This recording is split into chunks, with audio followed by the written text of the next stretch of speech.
Hello everyone, welcome to the ninth topic of the top 10 question series. यहाँ पे हम लोग थर्मोडायनेमिक्स के प्रोसेसेस के बारे में और उनके ग्राफ्स के बारे में बात करने वाले हैं। तो सबसे पहला जो होता है ना, सबसे बेसिक जो हम लोग है दैट इज आइसोकोरिक प्रोसेस। ठीक है, तो आइसोकोरिक प्रोसेस का कैसा कैसा ग्राफ होगा सब पीवी वीटी में, और ये आपको ना थर्मोडायनेमिक्स समझने में बहुत हेल्प करने वाला है।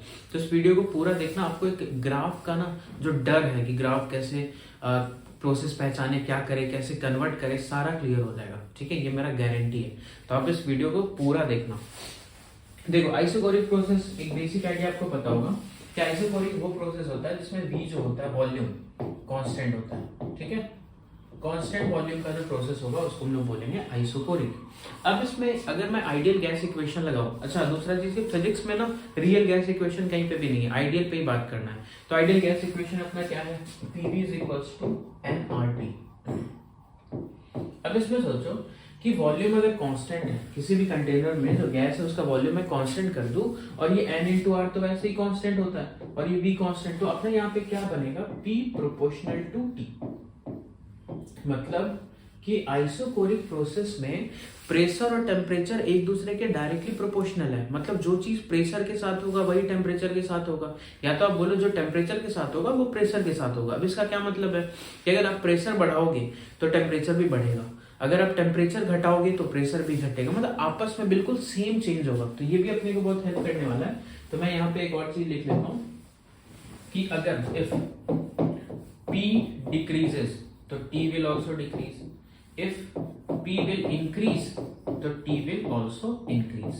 ठीक है, तो ये दोनों चीज अपने को ध्यान में रखना है। वॉल्यूम कांस्टेंट है और प्रेशर टेम्परेचर जो एक में चेंज होगा वही दूसरे में होगा। तो अब ग्राफ ड्रॉ करते हैं। ठीक है, तो अब जैसे मान लो पीवी ग्राफ में कांस्टेंट वॉल्यूम का मतलब क्या, अब जैसे एक्स एक्सिस में ये वॉल्यूम है तो एक बार जो ये वैल्यू ले लिया वही वैल्यू ये हमेशा रखेगा। तो कैसा ग्राफ होगा, कांस्टेंट वॉल्यूम का ऐसा एक हॉरिजॉन्टल लाइन होगा। ठीक है, सॉरी वर्टिकल लाइन। ये जो होगा ये कुछ ऐसा होगा। एक बार जो ये वॉल्यूम अटेंड कर लिया वही वॉल्यूम पे इसका प्रोसेस होगा। तो इसको मैं बोल लेता हूं A, इसको मैं बोल लेता हूं B। अब इसका एरो किधर की तरफ है, ऊपर की तरफ है। तो एरो ना अब यहाँ पे अपने पास अच्छा इंफॉर्मेशन प्रोवाइड करेगा। ये एरो ऐसा ही मत समझना, ये एरो जो है A से B जा रहा है, मतलब ये जो प्रोसेस है उसका इनिशियल जो स्टेट पॉइंट है वो A है और फाइनल जो है वो B है। ठीक है, तो मेरे को क्या करना है ना, सोचो A से B जब ये जा रहा है तो प्रेशर का क्या हो रहा है, प्रेशर देखो इधर से इंक्रीज हो रहा है। तो प्रेशर अगर इंक्रीज हुआ तो टेम्परेचर भी क्या होगा, इंक्रीज होगा।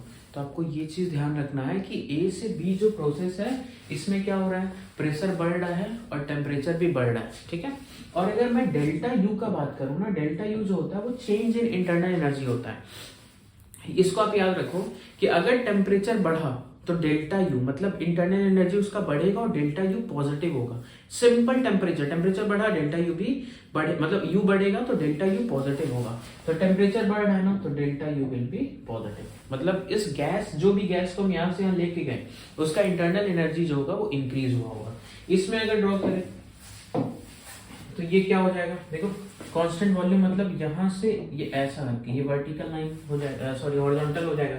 एक बार जो ये वॉल्यूम अटेंड कर लिया उसी वॉल्यूम पे जा रहा है। अब मान लो एरो में इधर ले लूं, कोई ऐसा प्रोसेस है जिसमें उल्टा एरो इधर की तरफ, ऑब्वियसली हो सकता है, इसमें कुछ सोचना ज्यादा है नहीं।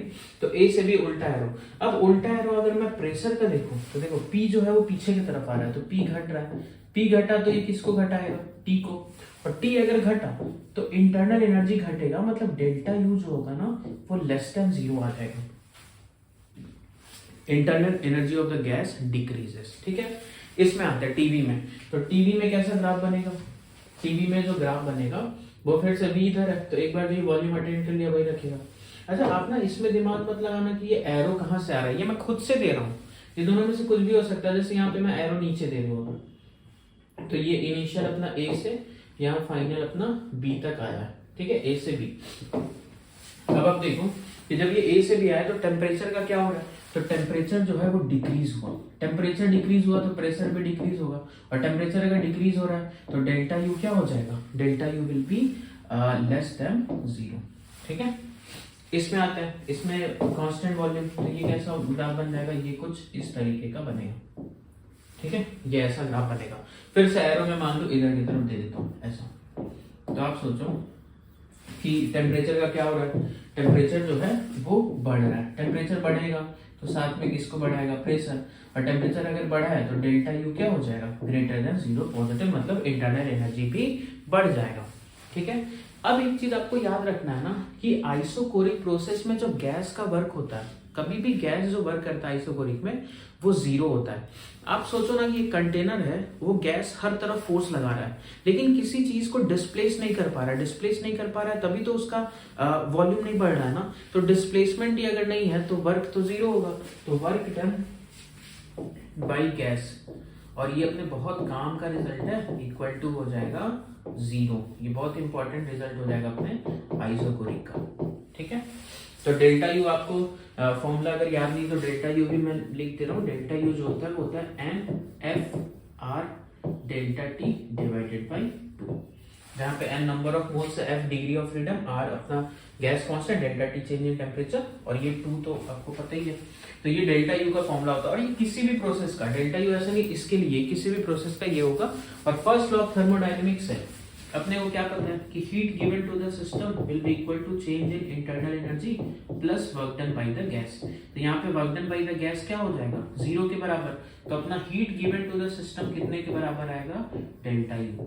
तो अगर डेल्टा यू पॉजिटिव है तो डेल्टा क्यू पॉजिटिव होगा, और डेल्टा यू निगेटिव है तो डेल्टा क्यू भी निगेटिव होगा।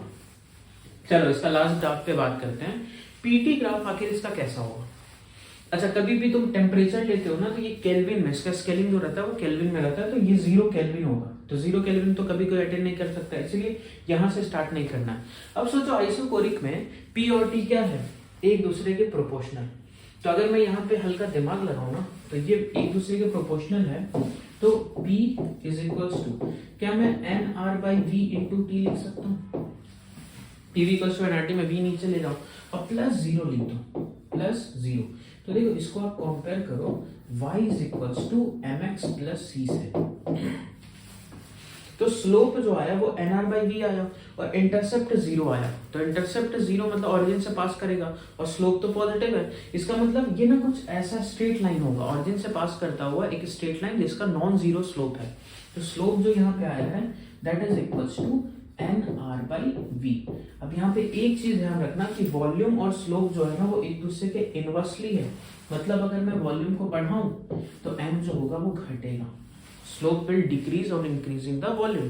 तो अगर मैं यहाँ पे 2 लाइन ले लूं, एक लाइन मान लो ऐसा है ये, और एक लाइन मान लो एक स्ट्रेट लाइन ऐसा है। ये जो हुआ ये V1 वॉल्यूम पे हुआ है और ये जो हुआ है ये V2 वॉल्यूम पे हुआ, अलग अलग वॉल्यूम पे हुआ। जो V1 पे हुआ वो ऐसा करके जा रहा है, जो V2 पे हुआ वो ऐसा करके जा रहा है। तो आपको क्या ध्यान रखना है कि आइसोकोरिक प्रोसेस का जो पीटी ग्राफ होगा वो इस तरीके का होगा। ठीक है। अब हम लोग बढ़ते हैं जरा आगे।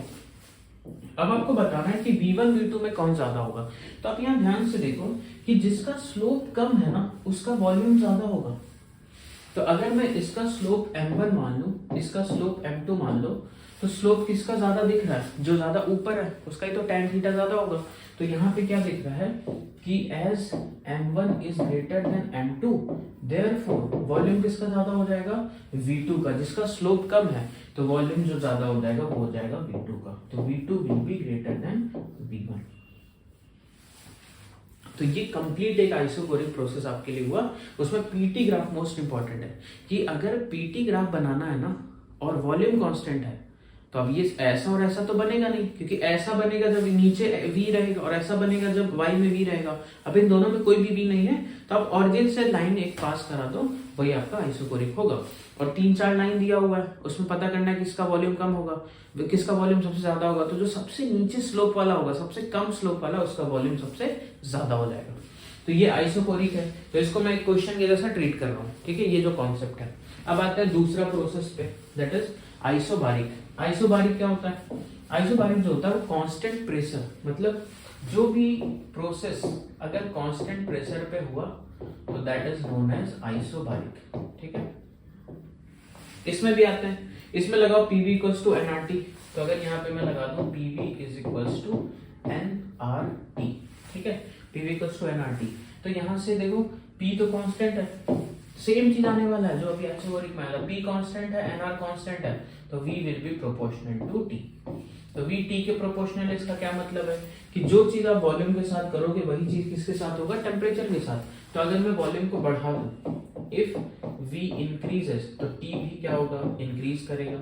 If V decreases T will also decrease. और अगर T बढ़ रहा है तो डेल्टा U क्या होगा, पॉजिटिव, इंटरनल एनर्जी का चेंज।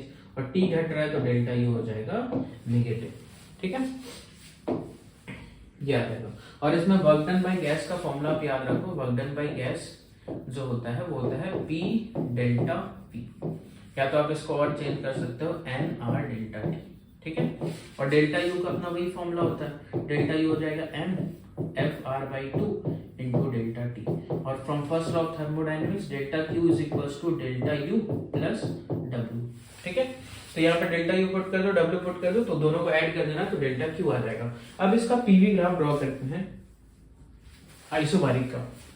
तो आइसोबारिक का जो पीवी होगा, देखो प्रेशर इधर है तो एक बार जो अटेंड कर लिया वही कांस्टेंट प्रेशर पे रहेगा। अब मैं एरो फिर से मान लो अपने से इधर से इधर दे दिया, मतलब लेफ्ट टू राइट। तो लेफ्ट टू राइट जब दिया तो वॉल्यूम का क्या हो रहा है, तो वॉल्यूम का एक्सिस तो नीचे है, तो वॉल्यूम जो हो रहा है वो बढ़ रहा है। अब वॉल्यूम अगर बढ़ा तो टेम्परेचर का भी क्या होगा, टेम्परेचर बढ़ेगा। और टेम्परेचर अगर बढ़ेगा तो change in internal energy will be greater than 0। ठीक है, एक मिनट, हाँ ये आएगा। अब इसका Vp, अगर आपको Vp ग्राफ ड्रॉ करना है तो इसमें इधर प्रेशर है तो ये कुछ ऐसा लाइन हो जाएगा। और इसमें एरो मान लो मैं नीचे की तरफ दे दिया, ठीक है, खुद से दे रहा हूँ एरो, तो कहीं पे भी आप दे सकते हो। तो अगर आप नीचे दे दो तो नीचे अगर एरो दिए हो तो वॉल्यूम का क्या हो रहा है, तो वॉल्यूम जो हो रहा है वो घट रहा है। तो वॉल्यूम अगर घटेगा तो टेम्परेचर भी क्या होगा, घटेगा। और टेम्परेचर अगर घटेगा तो डेल्टा यू क्या हो जाएगा, less than 0, that is negative. ठीक है, यहाँ पे आते हैं। अब ये पीटी ग्राफ है, फिर से प्रेशर कांस्टेंट कर दो ऐसा करके। एरो अगर मैं आगे दे दूं तो एरो अगर मैं आगे दे रहा हूं मतलब क्या कि ये एक्स एक्सिस वाला जो वेरिएबल है, ये जो चीज है टेम्परेचर वो बढ़ रहा है। तो टी अगर बढ़ता है तो वॉल्यूम भी क्या होगा, बढ़ जाएगा। और टी अगर बढ़ा तो डेल्टा यू क्या हो जाएगा, ग्रेटर देन 0। ठीक है, अच्छा एक कॉन्सेप्ट आप साथ में ये भी सीख सकते हो ना कि जब भी वॉल्यूम बढ़ेगा ना तो work done by gas positive होगा। तो आपको दो चीज मैं बता रहा हूँ कि टेम्परेचर जब बढ़ता है तो डेल्टा यू पॉजिटिव होता है, और जब वॉल्यूम बढ़ता है तो work done by gas positive होता है। उसी तरीके से निगेटिव का काम करेगा, टेम्परेचर घटा तो डेल्टा यू निगेटिव, और वॉल्यूम घटा तो work done by gas negative. तो जैसे यहाँ पे वॉल्यूम का बात हो ही रहा है तो यहाँ पे वॉल्यूम का भी लिख लो। ये वॉल्यूम बढ़ रहा है ना तो वर्क डन बाय गैस जो होगा ना वो पॉजिटिव हो जाएगा यहाँ पे। ठीक है, यहाँ पे वॉल्यूम क्या हुआ, घट गया, तो वॉल्यूम अगर घटा तो वर्क डन बाय गैस क्या हो जाएगा, नेगेटिव। इससे पहले जो प्रोसेस पढ़े आइसोकोरिक, उसमें वर्क डन बाय गैस 0। कोई भी प्रोसेस रहो वॉल्यूम अगर कांस्टेंट तो वर्क डन बाय गैस 0। इसमें देखो वॉल्यूम क्या हो रहा है, वॉल्यूम बढ़ रहा है तो वर्क डन बाय गैस क्या हो जाएगा, positive, that is greater then 0। अब टीपी ग्राफ में आता है, तो टीपी ग्राफ में अगर देखें तो प्रेशर जो है वो कांस्टेंट है। तो अगर मान लो मैं कुछ ऐसा लाइन ले लेता हूँ, ठीक है, तो एरो अगर मैं ऊपर की तरफ ले लूं तो इसमें क्या हो रहा होगा, तो इसमें जो होगा वो टेम्परेचर जो हो रहा है वो बढ़ रहा है, वॉल्यूम जो है वो बढ़ रहा है। तो टेम्परेचर के बढ़ने से कौन positive, delta U greater than 0, और वॉल्यूम के बढ़ने से कौन पॉजिटिव, तो वर्क डन बाय गैस, ये पॉजिटिव। ठीक है, अब आते हैं वीटी ग्राफ में। तो सेम कॉन्सेप्ट बिल्कुल लगाना है। तो यहाँ पे वीटी अगर मैं PV is equals to NRT से थोड़ा दिमाग लगाऊं तो यहाँ पे मैं क्या लिख सकता हूँ ना, V is equals to NR by P into T, ये लिख दिया, प्लस आप कर दो 0। अब इसको कंपेयर करो y is equals to M X plus C से। जैसे आप कंपेयर करोगे तो आपको c क्या दिख रहा है, c तो 0 के बराबर दिख रहा है, और स्लोप की जगह क्या दिख रहा है, N R by P. Slope की जगह जो दिख रहा है that is equals to N R by P. तो यहाँ पे ये ऑरिजिन से पास कर रहा होगा और स्लोप नॉन जीरो है, पॉजिटिव है, तो ये कैसा हो जाएगा लाइन, ये जो लाइन होगा ये कुछ इस तरीके का, एक ऐसा मान लो, और मतलब एक इधर मान लो, दोनों अलग अलग प्रेशर का है। अब इसमें जो प्रेशर है दैट इज P1, इसमें जो प्रेशर है दैट इज P2। अब इन दोनों में बताना है कौन सा प्रेशर ज्यादा होगा। तो फिर से वही दिमाग लगाओ, यार जो स्लोप है ना m, वो कितने के बराबर है, वो है एन आर बाई पी। तो स्लोप अगर कम होगा तो प्रेशर बढ़ेगा, इसका मतलब जिसका स्लोप कम उसका प्रेशर ज्यादा। तो यहाँ पे भी सेम चीज अगर मैं करूँ ना, इसको मैं मान लेता हूँ m1, इसको मान लेता हूँ m2, तो m2 जो है वो कम है m1 से, इसका मतलब इसका जो प्रेशर होगा ना वो ज्यादा होगा, तो P2 will be greater than P1। ठीक है, तो ये आपका है आइसोबारिक प्रोसेस का कंप्लीट। अब हम लोग आते हैं आइसोथर्मल पे। तो आइसोथर्मल प्रोसेस क्या होता है? तो आइसोथर्मल क्या होता है? जिसमें ना टेम्परेचर कांस्टेंट हो, तो ये होता है कांस्टेंट टेम्परेचर। ठीक है, अगर कांस्टेंट टेम्परेचर अगर है तो इसमें कुछ कुछ चीज तो बहुत इंपॉर्टेंट आपको पहले ही ध्यान रखना है कि PV is equals to nRT। अगर मैं लिखूं PV is equals to nRT, तो इसमें क्या क्या कांस्टेंट आ गया? nR तो पहले से कांस्टेंट और T कांस्टेंट। इसका मतलब प्रेशर इनटू वॉल्यूम का प्रोडक्ट ऑलवेज कांस्टेंट हो गया। ठीक है, तो P into V equal to constant. तो आप क्या बोल सकते हो कि P जो होगा वो इनवर्सली प्रोपोर्शनल टू V होगा। आप इधर कांस्टेंट बाय V ले आओ, और V जो होगा वो इनवर्सली प्रोपोर्शनल टू P। तो इसका क्या मतलब है? अब तो इसका मतलब है कि यार एक अगर बढ़ेगा तो दूसरा को घटना पड़ेगा, क्योंकि उनका प्रोडक्ट जो है वो कांस्टेंट हो गया। तो जैसे आप मान लो 10 इंटू 10 100 आ रहा है, अब 10 को बढ़ा के आप कर दो 20, तो ये 10 को घटना पड़ेगा क्योंकि लाना तो 100 ही है, तो 20 इंटू 5 हो जाएगा फिर 100 के बराबर। तो यहाँ पे मेरे को क्या लिखना है कि दे आर इनवर्सली प्रोपोर्शनल। तो अगर प्रेशर बढ़ रहा है, अब दिमाग यहाँ लगाएंगे, प्रेशर बढ़ रहा है तो वॉल्यूम क्या होगा? घटेगा, और प्रेशर अगर घट रहा है तो वॉल्यूम बढ़ेगा। कुछ भी मतलब इनवर्स आपको सोचना है। ठीक है, अब आते हैं डेल्टा यू पे। यार डेल्टा यू जो था वो कितना था? NFR delta T divided by 2, यही तो था। तो अगर ये है, अब इसमें डेल्टा T मान लो क्या हो जाएगा? अगर टेम्परेचर चेंज ही नहीं हुआ तो डेल्टा T तो 0 हो जाएगा। डेल्टा T है क्या? चेंज इन टेम्परेचर, और टेम्परेचर तो कांस्टेंट है, तो चेंज 0। तो अगर ये चेंज 0 हो रहा है तो ये आपको क्या बता रहा है कि डेल्टा यू जो होगा ना that will be equal to 0। तो आइसोथर्मल में चेंज इन इंटरनल एनर्जी होता है 0।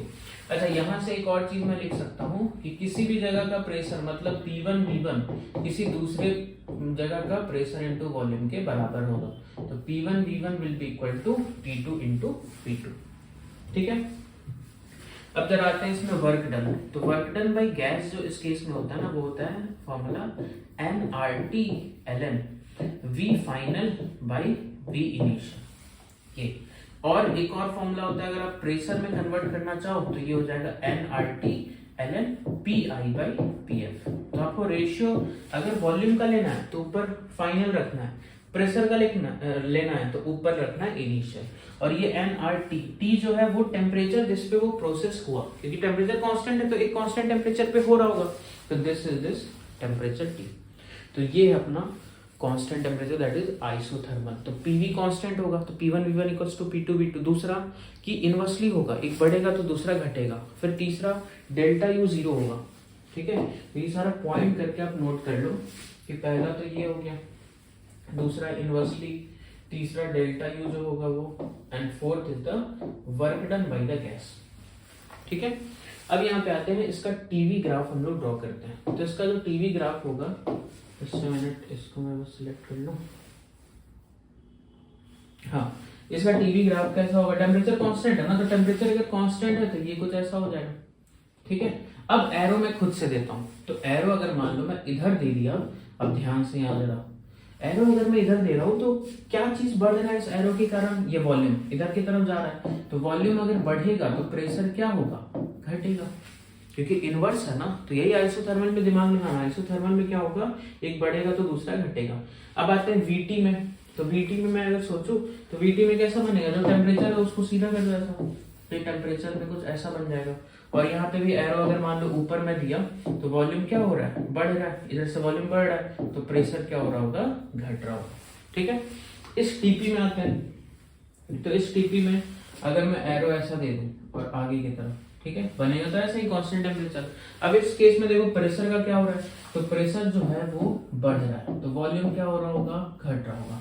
ठीक है, अच्छा वॉल्यूम से जरा वर्क डन बाय गैस भी लिख लो। मैं भी बताऊं, वॉल्यूम अगर बढ़ेगा तो work done by gas positive, और घटेगा तो निगेटिव। तो यहाँ वॉल्यूम क्या होगा? बढ़ा, तो वर्क डन बाय गैस जो है that is positive, greater than 0। यहाँ पे क्या है? वर्क डन बाय गैस जो है ये भी वॉल्यूम बढ़ा तो ग्रेटर देन 0। यहाँ पे क्या हो रहा है, वॉल्यूम घट गया तो वर्क डन बाय गैस यहाँ पे जो आएगा वो आ जाएगा लेस देन 0। अच्छा, इन सब में डेल्टा यू का अगर बात करें तो डेल्टा यू तो इसका 0 ही होता है, चाहे कोई भी आइसोथर्मल ले लो, तो सब में डेल्टा यू जो है वो 0 है, उस पर दिमाग लगाना ही नहीं है। अब आते हैं इसमें, ये क्या है पीटी, तो पीटी में अगर मैं ऐसा स्ट्रेट लाइन बना लूं और एरो अपना किधर, एरो एक काम करते हैं, एरो ना हम लोग नीचे की तरफ देते हैं, ठीक है। तो एरो अगर हम नीचे दे रहे हैं इधर की तरफ तो प्रेशर क्या हो रहा है, घट रहा है। तो प्रेशर अगर घटेगा तो वॉल्यूम का क्या होगा, बढ़ेगा। तो प्रेशर अगर घटा तो वॉल्यूम जो होगा वो बढ़ेगा, वॉल्यूम अगर बढ़ा तो वर्क डन बाय गैस क्या आ जाएगा, ग्रेटर देन 0, ठीक है। तो ये सारा तो हो गया। अब इसका पीवी ग्राफ कैसा बनेगा, तो पता है कुछ बच्चे जोश जोश में ऐसा करके बनाएंगे, क्योंकि अभी दोनों बार में यही हुआ था कि जब उसका बात हो रहा था वो अगर यहाँ पे नहीं था तो वो ऐसा सीधा जाता था, ऐसा नहीं बनेगा।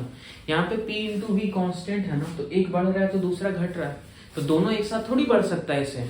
उसमें क्या होगा, रेक्टेंगुलर हाइपरबोला होता है। x into Y equals to constant का जो ग्राफ होता है वो होता है रेक्टेंगुलर हाइपरबोला।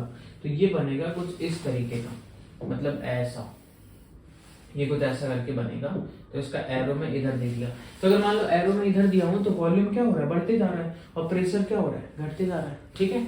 और कुछ आइसोथर्मल करना है तो और आप ऐसे कर दो यहाँ पे, और आइसोथर्मल करना, ये सारा ही आइसोथर्मल है। लेकिन अगर इसका टेम्परेचर, मतलब ये प्रोसेस T1 पे हुआ, ये T2 पे हुआ और ये T3 पे हुआ, ठीक है।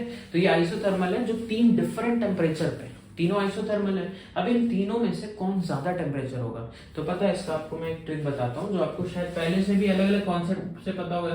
कई बार ऐसे करते हैं कि वॉल्यूम का लाइन खींच लेते हैं, फिर प्रेशर देख लेते हैं, या प्रेशर का लाइन खींच के वॉल्यूम देख लेते हैं। सब मेथड करेक्ट है। मैं आपको बताता हूँ कि अपना ऑरिजिन से इनका मिनिमम डिस्टेंस निकालना, ठीक है। तो ऑरिजिन से जिसका डिस्टेंस ज्यादा होते जाएगा उसका टेम्परेचर बढ़ते जाएगा।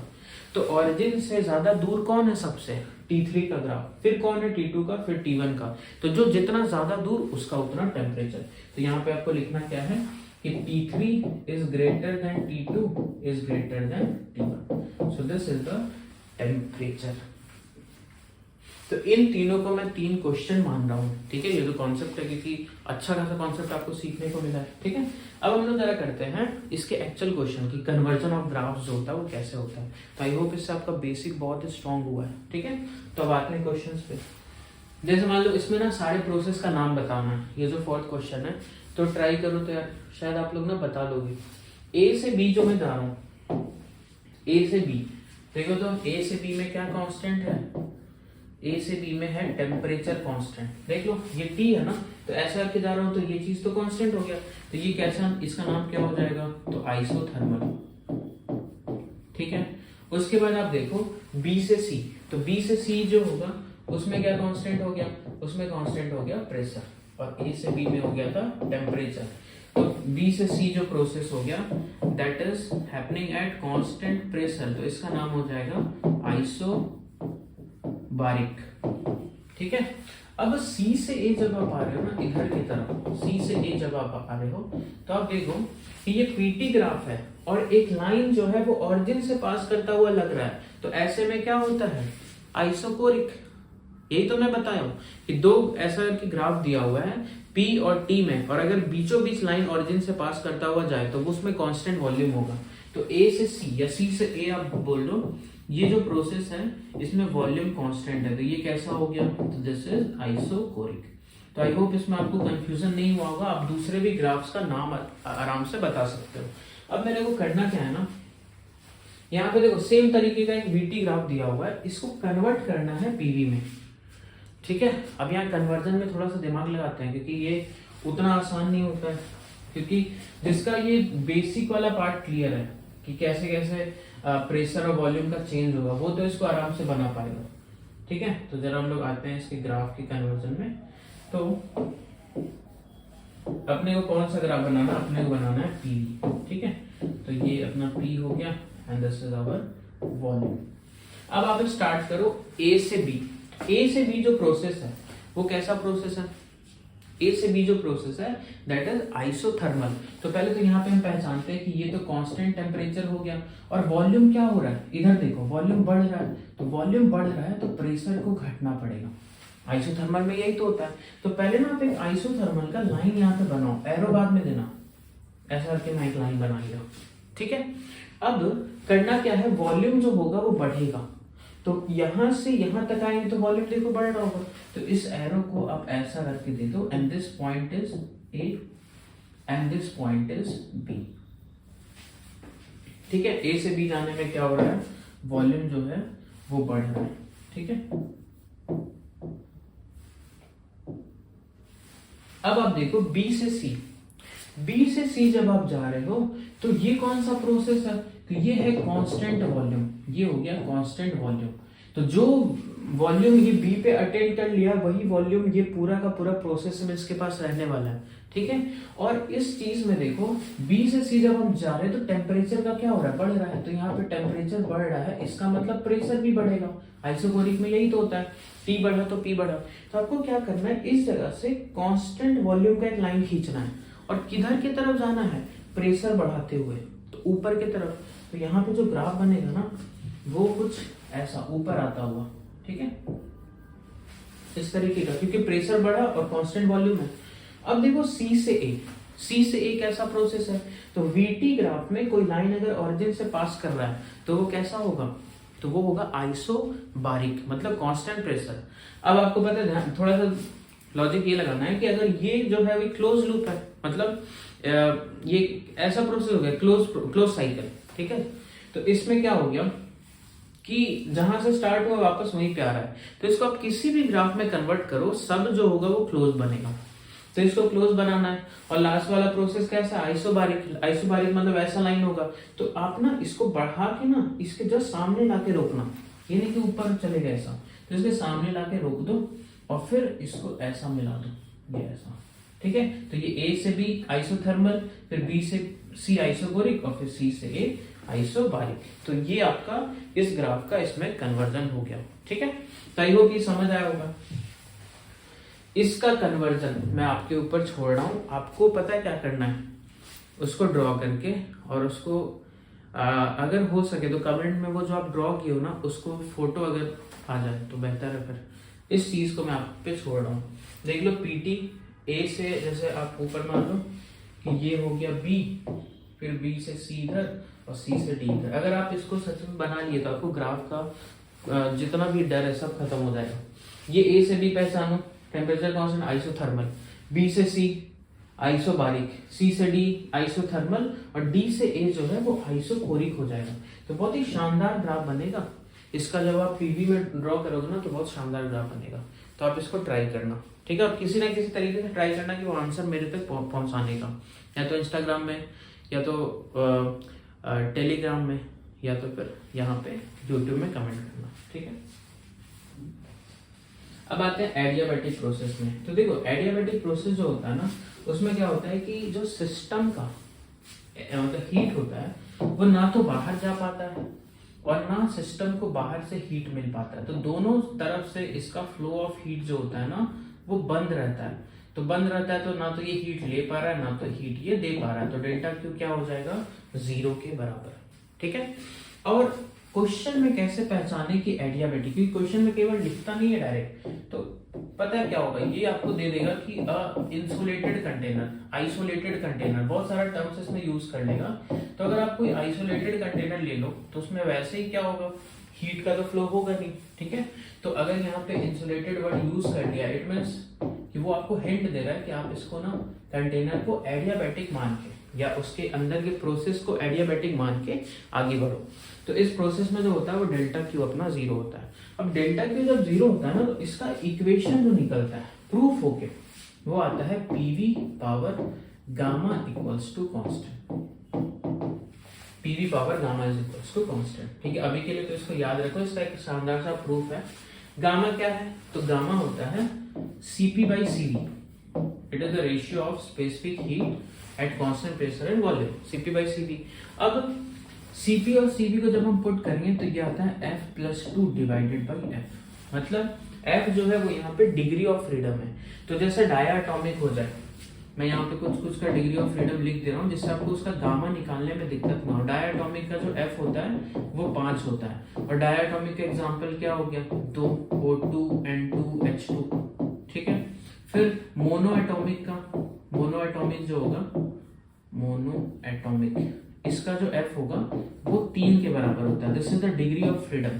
तो मोनो एटॉमिक मतलब जेनन, नियन, आर्गन, हीलियम, ये सारा, और जो भी नोबल गैसेस है। तो जनरली ना आपको क्वेश्चन में इन सब में से ही कोई मिल जाएगा। तो अगर आप F5 पुट करो तो देखो डायटोमिक का जो गामा है ना, आप यहीं पे निकाल लो, 5 + 2/5, तो ये आ जाएगा 7/5। कोई भी डायटोमिक गैस ले ले तो ये हो जाएगा। मोनोटोमिक का जो गामा होगा वो 3 + 2/3, तो ये आ जाएगा 5/3।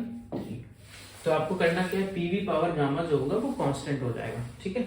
अब इसमें एक वर्क डन बाय गैस का एक फॉर्मूला आप याद रखना, ये जो होता है it is equals to PFVF minus PIVI divided by 1 minus gamma. मतलब final volume into final pressure minus initial volume initial pressure divided by 1 minus gamma, ये हो जाएगा वर्क डन बाय गैस, ठीक है। अब इसमें मान लो क्वेश्चन में ना कुछ ऐसा हिंट नहीं दे रहा है जिससे आप उसको पकड़ पाओ कि एडियाबैटिक है, तो वो कुछ कुछ वर्ड यूज करेगा कि वेरी फास्ट प्रोसेस या रैपिड प्रोसेस या सडनली, मतलब कुछ अचानक से अगर बहुत ही तेज कर दें या अचानक से कर दें तो क्या होता है ना कि वो जो अंदर का गैस है, सिस्टम के अंदर जो गैस है, उसको टाइम नहीं मिल रहा है हीट एक्सचेंज करने का। तो उसको जब टाइम नहीं मिलता है तो क्या हो जाता है, एडियाबैटिक। जैसे हम लोग जो बोलते हैं ये साउंड वेव जो एयर में जा रहा है, ये एक्चुअली में न्यूटन का गलती हो गया था कि वो उसको आइसोथर्मल एज्यूम कर लिए थे। तो उसके स्टूडेंट लैपलेस फिर बताए कि ये आइसोथर्मल नहीं है, ये एडियाबैटिक है। तब जाके वहां से स्पीड ऑफ साउंड अपना करेक्ट आया था। तो अगर कुछ भी ऐसा आपको दिख रहा है क्वेश्चन में, fast process, rapid process, quick process, ठीक है, it means they are giving the hint to consider the process to be adiabatic. तो एक क्वेश्चन करते हैं, और ये क्वेश्चन आप मान लो कि डायरेक्ट एग्जाम में उठ के आने लायक है, डायरेक्ट, ठीक है। क्या diatomic gas with initial pressure P0 and volume P0 and volume V0 is suddenly compressed to half its initial volume. Find its final pressure. अब आप देखो कि पहले तो डायटोमिक गैस है, तो आप ना उसका यूज जो भी आएगा, पहले आप इसका गामा लिख लो। तो गामा के लिए F + 2/F, और डायटोमिक का 5 होता है, तो ये 5 + 2/5 दैट इज इक्वल्स टू 7/5, ठीक है। तो इसका हम लोग यूज करेंगे। Initial pressure P0 volume V0 is suddenly compressed. Suddenly word आपको क्या हिंट दे रहा है कि you have to consider this process to be adiabatic, ठीक है। तो आप इसको अगर एडियाबैटिक लोगे तो आप इसका फॉर्मूला लगाओ। तो एडियाबैटिक में फॉर्मूला क्या होता है, ये PV power gamma equal to constant. मतलब शुरुआत का प्रेशर और वॉल्यूम पावर गामा जो होगा वो बाद के प्रेशर और वॉल्यूम पावर गामा के बराबर होगा। तो शुरुआत का कितना है P0, V0 के पावर कितना है 7/5 इक्वल टू, बाद का प्रेशर को मैं क्या मान लेता हूँ P, और वॉल्यूम बाद का कितना हो गया V0/2। वॉल्यूम तो हमको पता है ना कि उसको कंप्रेस करके हम कितना कर दिए, हाफ वॉल्यूम कर दिए। तो फाइनल वॉल्यूम जो होगा वो इनिशियल का आधा होगा, तो V0/2, और पावर गामा 7/5, ठीक है। तो इसको सॉल्व करते हैं, P0 V0 power 7/5 equal to P, इसको अलग कर लो, V0 पावर 7/5 लिख लो और नीचे में 2 पावर 7/5 लिख लो, ठीक है। तो ये क्या हो जाएगा, ये V0 पावर 7/5 और V0 पावर 7/5 ये दोनों कैंसिल हो जाएगा, ठीक है। तो यहाँ से जो P निकल के आएगा वो आ जाएगा 2 to the power 7/5 into V0। तो आप लिख लो 2 to the power 1.4 V0, sorry V0 क्यों लिख रहा हूँ, ये P0 होगा ना, तो ये इतना इंटू P0 आ जाएगा। तो आई होप आपको ये क्वेश्चन क्लियर हुआ। ये सिंपल एक एडियाबैटिक का यूज करके आया यहाँ पे, ठीक है। अब change in internal energy of a gas, इसका जरा फॉर्मूला मैं आपको बता देता हूँ। इसका फॉर्मूला जो होता है वो अभी हम लोग बात कर लिए, NFR delta T divided by 2, ठीक है। इसको अगर मैं ये तो है इन टर्म्स ऑफ टेम्परेचर, ये जो है इन टर्म्स ऑफ टेम्परेचर, ठीक है, जहां पे डेल्टा T जो है वो कितने के बराबर है, वो है TF माइनस TI। ये डेल्टा T जो है that is TF minus TI। ठीक है, अब ना इसको अगर मैं कन्वर्ट करूं प्रेशर और वॉल्यूम में तो डेल्टा U जो है वो NFR/2 और इसको कन्वर्ट कर दो TF माइनस TI। अब ना आप NR को अंदर मल्टीप्लाई करो तो ये पता है क्या बनेगा, ये F को बाहर रखो तो F/2 बाहर, ये बनेगा NRTF माइनस NRTI। अब यहाँ पे लगाओ PV इक्वल्स टू NRT, तो NRT is equals to PV होगा। तो कौन सा P? फाइनल, क्योंकि टेम्परेचर फाइनल है और वॉल्यूम भी फाइनल, तो आपको PV में कन्वर्ट तो करना है, but final pressure final volume minus initial pressure initial volume. तो ये एक दूसरा फॉर्मूला आ जाएगा डेल्टा U का, और ये किसके टर्म में है? It is in terms of pressure and volume, in terms of P and V। ठीक है, और ये टेम्परेचर का था। अब इसमें देखो आपको ना एक सिंपल सा प्रोसेस दिया हुआ कि एक गैस को ना हम पॉइंट A से पॉइंट B तक लेके जा रहे हैं 3 अलग अलग रास्ते से, मतलब 3 अलग अलग प्रोसेस से, 1 से 2 से 3 से। तो डेल्टा U किसका ज्यादा फिर कम सबसे कम होगा ये बताना है। तो सबसे पहला चीज ना कि डेल्टा U जो होता है ना वो स्टेट फंक्शन होता है। स्टेट फंक्शन का मतलब क्या है कि वो सिर्फ इनिशियल और फाइनल पाथ पे डिपेंड करता है। ठीक है, इनिशियल और फाइनल। ठीक है, तो यहाँ पे मैं क्या करूं कि इसका इनिशियल जो है यहाँ पे लिख लो depends only on initial and final points. अच्छा सॉरी, मैं अगर अभी पाथ बोला ना, अभी मैं एक्सप्लेन कर रहा था शायद पाथ निकला, वो पाथ नहीं होता, पॉइंट। इनिशियल मतलब शुरुआत का पॉइंट और B मतलब फाइनल पॉइंट। तो अगर ये दोनों चीज सेम है ना तो कौन से रास्ता से है उस पर डिपेंड नहीं करेगा। चाहे A से B आप कोई भी रास्ता से लेके जाओ उसका डेल्टा U सेम होगा, क्योंकि आप स्टार्ट एक ही जगह से किए और खत्म एक ही जगह पे किए, तो इसका ऑर्डर क्या होगा। एक इंपॉर्टेंट क्वेश्चन भी हो सकता है कि डेल्टा U1 जो होगा वो डेल्टा U2 और that is equal to delta U3। क्यों? क्योंकि तीनों का क्या है, इनिशियल और फाइनल पॉइंट सेम है। तो डेल्टा U को सिर्फ इससे मतलब होता है कि स्टार्ट कहाँ हुआ और खत्म कहाँ पे हुआ, रास्ता पे डेल्टा U डिपेंड नहीं करेगा। It means delta U is not a path function, क्योंकि उस पर डिपेंड नहीं कर रहा है, सिर्फ किस पे डिपेंड कर रहा है, initial and final state. So delta U is known as state function. अब आते हैं वर्क डन बाय गैस। तो गैस जो वर्क करता है ना उसका अपने पास एक सिंपल सा फॉर्मूला है दैट इज इंटीग्रेशन PD। ठीक है, प्रेशर और वॉल्यूम का इंटीग्रेशन करना है। या तो एक तरीका क्या है कि आप PV ग्राफ में जो ग्राफ दिया हुआ है उसको प्रोजेक्ट किस पे कर दो, वॉल्यूम एक्सिस पे। तो area of PV graph projected on volume axis, तो ये आपको क्या दे देगा, वर्क डन दे देगा। जैसे मान लो ये कोई गैस है जो A से B तक जा रहा है। ठीक है, तो जब ये A से B तक गया ना तो इसका आप नीचे की तरफ प्रोजेक्शन ले लो। ये किस पे प्रोजेक्ट करना है, तो आपको प्रोजेक्ट करना है वॉल्यूम पे, ये ध्यान रखना है, ये आपको करना है वॉल्यूम पे प्रोजेक्ट। तो अगर आप वॉल्यूम पे प्रोजेक्ट किए ना तो ये आपको देगा एरिया। ये जो एरिया होगा वो आप निकाल लेना, और वो एरिया किसके बराबर हो जाएगा, work done by the gas के बराबर। ठीक है, तो this area will be equal to work done by the gas. और ये चीज मैं पहले लिख लिया कि अगर वॉल्यूम बढ़ रहा होगा, क्योंकि ये वापस भी तो आ सकता है, तो उस वक्त भी एरिया होगा और आगे जाते टाइम भी एरिया होगा। तो आप वॉल्यूम को देखना, अगर वॉल्यूम बढ़ रहा होगा तो work done by gas positive हो जाएगा, और वॉल्यूम अगर घट रहा होगा तो work done by gas negative. जैसे इसी में इस एरो को ना मैं पीछे ले आऊं तो एरिया तो आ गया लेकिन वॉल्यूम घट रहा है, तो वर्क डन बाय गैस क्या होगा, माइनस इनटू दैट एरिया। और अगर एरो आगे है तो वॉल्यूम बढ़ रहा है, तो वर्क डन बाय गैस क्या होगा, प्लस इनटू दैट एरिया। तो ये प्लस माइनस का ध्यान रखना। तो एक क्वेश्चन यहाँ पे करते हैं, इसमें ऑर्डर बताना। ठीक है, किसमें क्या क्या ऑर्डर होगा। तो मैं क्या करता हूँ, अभी मैं आपको डेल्टा U का बताया कि अगर एक ही जगह से स्टार्ट होके एक ही जगह पे खत्म हो तो कितना भी प्रोसेस रहे सबका इंटरनल एनर्जी का चेंज क्या होगा, बराबर, क्योंकि वो क्या है, स्टेट फंक्शन। ये जो है दैट इज स्टेट फंक्शन, ये सिर्फ इनिशियल और फाइनल स्टेट पे डिपेंड करेगा। अब अगर वर्क डन बाय गैस में लिखूं, ठीक है, अगर मैं यहाँ पे वर्क डन बाय गैस लिखूं तो आप ध्यान से देखो A से B जाने में ना जिसके नीचे जितना ज्यादा एरिया वो उतना वर्क कर रहा होगा। तो आप देखो ये जो 1 जा रहा है ना इसके नीचे सबसे ज्यादा एरिया, ये 1 के नीचे।